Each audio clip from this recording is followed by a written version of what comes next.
Nuestro tema es la óptica cuántica y mi equipo está conformado por García Bonilla, Regina Denis, Masón Albarrán, Joseph Yael y por mí, Teco Caballero Eric.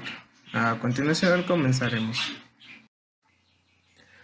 Yo soy Eric y voy a hablar sobre la historia de la óptica cuántica para dar una introducción al tema.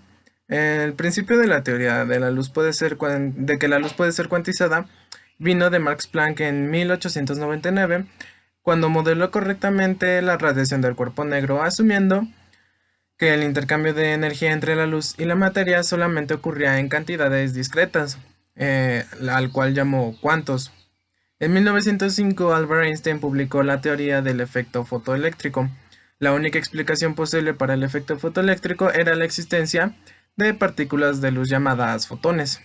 Después, Niels Bohr demostró que los átomos estaban también cuantizados, en el sentido que solamente podían emitir cantidades discretas de energía. Para continuar, la comprensión de la interacción entre la luz y la materia, que surgieron después de estos adelantos, no solamente formaron la base de la óptica cuántica, sino también el desarrollo de la mecánica cuántica como un todo. Esto cambió con la invención del máser y el láser en 1953 y 1960 correspondientemente. Eh, con la ciencia del láser, es decir, la investigación de los principios, diseño y el uso de estos dispositivos, la óptica cuántica se convirtió en un campo importante y la mecánica cuántica que fundamenta los principios del láser fue estudiada ahora con más énfasis en las características de la luz. Para finalizar, la información cuántica es una nueva ciencia que viene de la mecánica cuántica y su objetivo es mejorar la transmisión y el procesamiento de información, lo cual promete un gran número de nuevas tecnologías para el futuro. Un aspecto fundamental para esta es el entrelazamiento cuántico. Este término fue introducido en 1935 por Schrödinger para describir un fenómeno cuántico en el cual las partículas entrelazadas no pueden describirse como partículas individuales con estados definidos, sino más bien como un sistema conjunto. Bien, yo les voy a hablar sobre qué es óptica cuántica. La óptica cuántica es un campo de investigación que se ocupa la aplicación de la mecánica cuántica a fenómenos que implican la luz y sus interacciones con la materia. La luz se compone de partículas llamadas fotones, que más adelante les explicaré qué es, y por lo tanto intrínsecamente pues es granulosa cuantizada. La óptica cuántica es el estudio de la naturaleza y los efectos de esto. Ahora hablaré un poco sobre la velocidad de la luz. La velocidad de la luz es una medida estipulada por la comunidad científica, generalmente utilizada por los ámbitos de la ciencia de estudios físicos y astronómicos. Sirve para el entendimiento sobre los cuerpos celestes astronómicos y para saber cómo es que su comportamiento y en la transmisión de la radiación electromagnética y cómo la luz es percibida por el ojo humano. La base teórica de la velocidad de la luz se expresa mediante la relación que se plantea entre cuánta es la tardanza de la luz en traspasar en el vacío desde un punto a otro, y esto se mide en el tiempo. Ahora, el estudio de la física concierne a dos grandes áreas: la física teórica, la física experimental. Ambos estudios no son excluyentes. Dentro de las ramas de la física teórica experimental encontramos a la óptica. La óptica es la parte de la física que se encarga del estudio de la luz. Es la ciencia de la luz, es decir, el rango de longitudes de onda electromagnética que puede ser percibida por el ojo humano, entre 380 y 780 nanómetros, y en rangos cerca de extremos hasta 244 nanómetros por un extremo y 1600 nanómetros por el otro extremo. La óptica también tiene que ver con la generación de propagación, interacción y detección de la luz.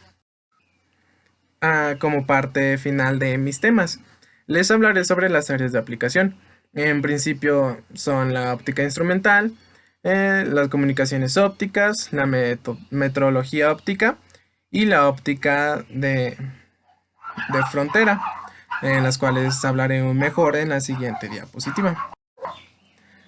Para empezar, la óptica instrumental es sin duda la primera que se desarrolló debido su gran cantidad en la práctica, a su gran cantidad de utilidad en la práctica. La instrumentación óptica moderna requiere de una gran cantidad de conocimientos en muchas áreas, pero sin duda la más importante es la óptica geométrica, que se basa fundamentalmente en las leyes de reflexión. Para continuar, las comunicaciones ópticas. Las comunicaciones ópticas son un sinnúmero de formas que la comunicación utiliza la luz como medio de transmisión. Los sistemas ópticos de comunicación consisten en un transmisor que codifica el mensaje dentro de la señal óptica, el cual se transmitirá la señal del mensaje por un canal hasta el destinatario. Sigue la metrología óptica. Es la rama de la óptica que tiene como propósito efectuar medidas muy precisas, usando las ondas de luz como escala. Esto se hace por medio de unos instrumentos llamados interferómetros basados en la interferencia. Y ya sería todo por esa parte. Finalmente, la óptica de frontera es la rama de la óptica que investiga fenómenos relacionados con radiación luminosa de alta potencia, la rápida detección y transmisión generada con luz. Por mi parte sería todo. Ahora continuamos con mis compañeros. Bien, antes de decirles qué es un fotón, yo les voy a hablar sobre el efecto fotoeléctrico. El efecto fotoeléctrico es cuando la luz brilla en un metal y los electrones pueden ser expulsados de la superficie del metal en un fenómeno conocido como el efecto fotoeléctrico. También a este proceso suele llamarse fotoemisión y a los electrones que son expulsados del metal se les llama fotoelectrones. En pocas palabras, consiste en la emisión de electrones por un material al inducir sobre él una radiación electromagnética, o sea, una luz visible u ultravisible en general. En términos de su comportamiento y sus propiedades fotoeléctricas, no son diferentes de otros electrones. El prefijo foto simplemente nos indica que los electrones han sido expulsados de la superficie. Bien, algunos físicos que descubrieron esto o observaron el efecto fotoeléctrico fueron Hertz y Thomson. Hertz fue un físico inventor alemán. Descubrió la propagación de las ondas electromagnéticas en el espacio y estudió su naturaleza y propiedades. Logró transmitir ondas electromagnéticas entre un oscilador y un resonador, confirmando experimentos de teorías como el del físico inglés James Maxwell. La unidad de medida de frecuencia está en honor a Hertz y se escribe Hz. El efecto fotoeléctrico lo observó por primera vez en 1887. Notó que cuando ciertas frecuencias de luz alumbraban un metal, a veces el metal podía mostrar pues una chispa. Él observó que el arco que salta entre dos electrones o entre dos electrodos conectados a alta tensión alcanza distancias mayores cuando se ilumina con luz ultravioleta que cuando se aleja de la oscuridad. Pero más tarde, Thomson, quien fue un científico británico y descubridor del electrón, de los isótopos e inventor del electrómetro de masa, identificó estas chispas del espectro de masa y lo llamó chispas de electrones excitados saliendo de la superficie del metal. Algunas leyes de la emisión fotoeléctrica fueron que para un metal y una frecuencia de radiación incidente dados, la cantidad de fotoelectrones emitidos es directamente proporcional a la intensidad de la luz incidente. Para cada metal dado existe una cierta frecuencia mínima de radiación incidente debajo de la cual ningún fotoelectrón puede ser emitido. Y de hecho esta frecuencia se llama frecuencia de corte, también conocida como frecuencia umbral. Por encima de la frecuencia de corte, la energía cinética máxima del fotoelectrón emitido es independiente de la intensidad de la luz incidente, pero depende mucho de la frecuencia de luz de la luz incidente, o sea, la frecuencia, no de la intensidad, sino de la frecuencia. Y bueno, la emisión del fotoelectrón se realiza instantáneamente independiente de la intensidad de la luz incidente. Este hecho se contrapone a la teoría de la física clásica y se esperaría que extendiese un cierto retraso entre la absorción de energía y la emisión del electrón inferior en un nanosegundo.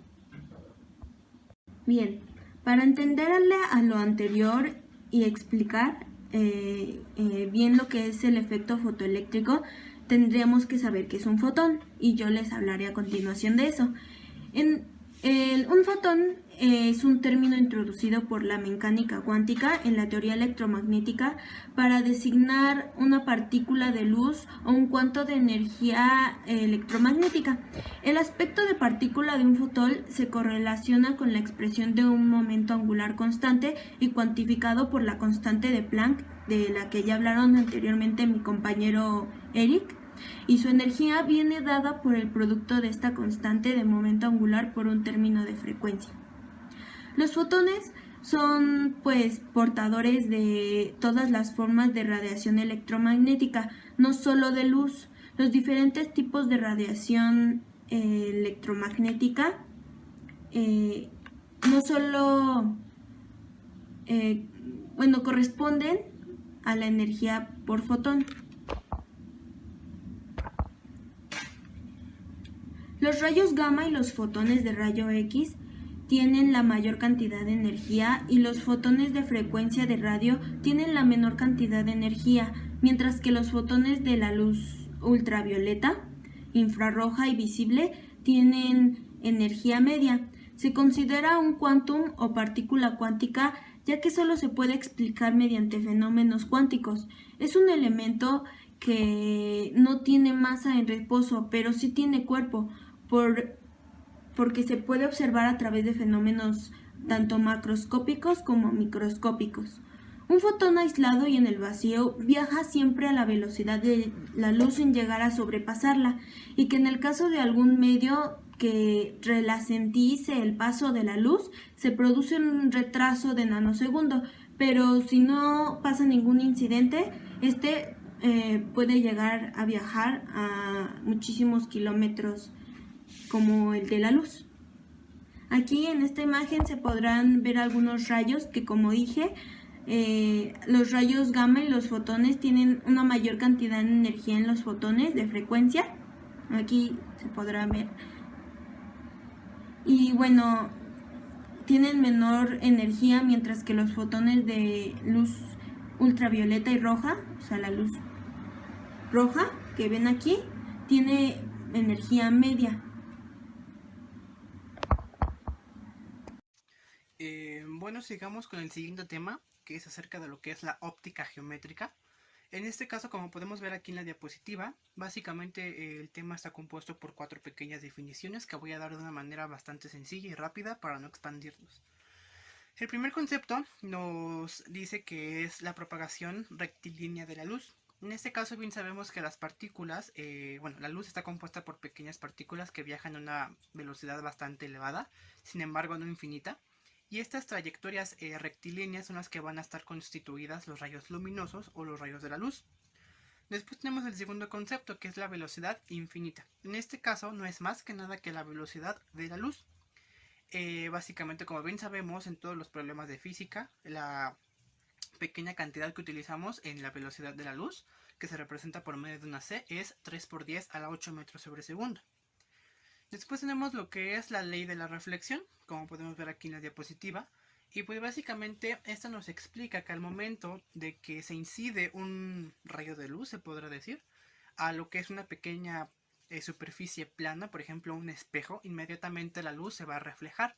Un pequeño ejemplo brusco y burdo acerca de esto, de esta pequeña ley de la reflexión, es por ejemplo que nosotros disparemos una bala y que la bala obviamente choque con lo que es una placa de acero. Inmediatamente la bala va a rebotar, ¿no?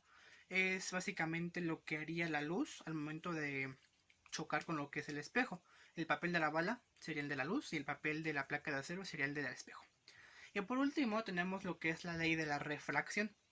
En este caso consiste básicamente en que la luz va a pasar de un medio a otro cambiando su dirección, ya sea por ejemplo del medio del aire al agua. Y pues bueno, básicamente este cambio de medios va a ser gracias a la diferencia entre ambos de la densidad. Bueno, ya como último tema de exposición vamos a explicar lo que es acerca de la luminiscencia. En este caso la luminiscencia no es más que nada que una pequeña emisión de luz que no necesariamente necesita de calor para poderse dar o propagarse, ¿no? Básicamente es una especie de radioactividad en frío y es todo lo contrario a lo que es la incandescencia. Tenemos diferentes tipos de lo que son la luminiscencia. En este caso el primero de ellos es la quimioluminiscencia, que es básicamente la reacción entre dos sustancias que al momento de estar en contacto van a emitir esta pequeña luz. Por ejemplo, la quinina con el oxígeno. También tenemos lo que es la bioluminiscencia. En este caso este se da principalmente en lo que son los seres vivos. Por ejemplo, la luciérnaga. Y también podría ser categorizada por lo que es la quimioluminiscencia, porque al final de cuentas las proteínas que tiene esta dicha luciérnaga con el oxígeno del ambiente va a empezar a dar lo que es esta pequeña emisión de luz que tiene. Tenemos también lo que es la electroluminiscencia, que no es más que nada que básicamente se necesita de lo que es la electricidad para poder emitir esa pequeña luz. Tenemos también la electroquimioluminiscencia, que es una reacción química que necesita de electricidad para poder emitir esta pequeña luz. También tenemos lo que es la triboluminiscencia, que básicamente se necesita de una acción mecánica para poderse dar ese pequeño efecto o emisión de luz. Un ejemplo podría ser que al romper una caña de azúcar, lo que se va a dar principalmente van a ser pequeñas partículas que van a emitir pues obviamente luz. Tenemos también lo que es la cristalominiscencia, que es cuando un pequeño cristal básicamente va a liberar todo su estrés, así se dice de una manera química, y también todas sus partículas al momento de estar excitadas por la luz o cierto calor que se emita, va a empezar a emitir una luz de menor, se podría decir que de menor cantidad, de menor tiempo o algo así. Tenemos lo que es la fotoluminiscencia. En este caso la fotoluminiscencia no es más que nada que la absorción de ciertos fotones que hace una sustancia o que hace ciertos minerales, ¿no? Tenemos dos tipos de fotoluminiscencia, que es la fluorescencia, que al momento de absorber todos estos fotones va a durar un poquito tiempo, ¿no? De emitir esta pequeña luz. Y tenemos la fosforescencia, que es básicamente igual, van a absorberse lo que son los fotones, pero va a ser de acción retardada. ¿Y a qué me refiero con esto? Al momento de que se absorban los fotones no va a emitir la luz luego, sino que después de segundos, obviamente, va a empezar a emitir. Tenemos también lo que es la radioluminiscencia. En este caso la radioluminiscencia consiste principalmente en que en el momento de que una sustancia, un mineral, esté en contacto con lo que son rayos gamma o partículas alfa y beta, básicamente este va a empezar a emitir una especie de luz, ¿no? Que es luminiscente. También tenemos lo que es la sonoluminiscencia. En este caso, cuando una burbuja está en un medio acuático, obviamente agua, y obviamente se le propaga una pequeña vibración o sonido, lo que es la presión que le está ejerciendo el agua a la burbuja va a empezar a reducir y la presión de la burbuja que tiene sobre las paredes de agua o de la burbujita van a empezar a aumentar gracias a este pequeño vibrato o sonido, por lo cual va a explotar la burbuja y se va a escuchar lo que es un pequeño restruendo, pero también se va a dar una pequeña luz emitida, que es básicamente lo que podría explicarse de la luminiscencia gracias al sonido. Y por último tenemos lo que es la termoluminiscencia. En este caso, este consiste principalmente en lo que es, por ejemplo, para medir lo que es la antigüedad del barro. Con el tiempo, este jarrón de barro va a ir acumulando lo que son electrones, ¿no? Y obviamente al momento de estar sometiendo a una temperatura de 300 a 600 grados centígrados, va a empezar a emitir lo que es una especie de luz. Es una combinación, se podría decir, de luminiscencia con incandescencia, ¿no? Pero básicamente esta luz, el tiempo que dure y la intensidad que tenga, va a medir lo que es la cantidad de años que tiene ese pequeño jarrón. Y bueno, ya por último, vamos con lo que son las aplicaciones de lo que es la luminiscencia. En este caso podemos ver la luminiscencia en nuestros pequeños focos de LED, así como también en varios países utilizan la luminiscencia en sus billetes para poder identificar si son falsificados o son reales.